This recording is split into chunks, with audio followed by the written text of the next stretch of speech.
Sir গতকাল ইয়ারপের প্রোগ্রামে আপনি বলছিলেন যারা অর্থ পাচার করে তারা খুবই চালাক এবং সরকারের থেকেও চালাক এবং লেয়ার করে করে তারা পাঠায়।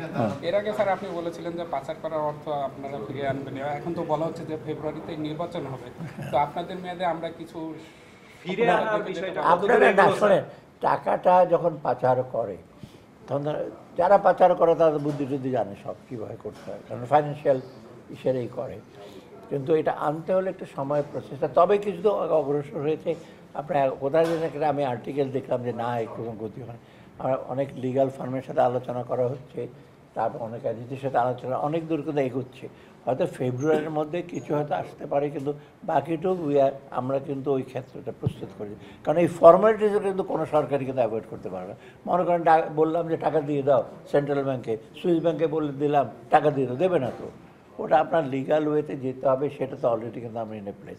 আপনারা জানেন 11টা 12টা তো একদম হাই ইসেতে প্রায়োরিটিতে আমরা দেখছি, আর বাকিগুলো যে 200 কোটি টাকার বেশি যাদের তাদেরকেও কিন্তু ধরা হচ্ছে।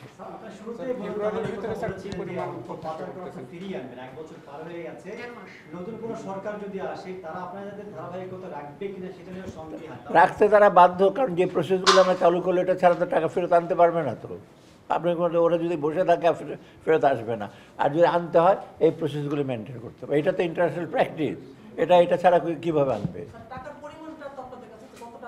না, টাকার পরিমাণটা আমি সেটা বাংলাদেশ ব্যাংকের খবরটা কি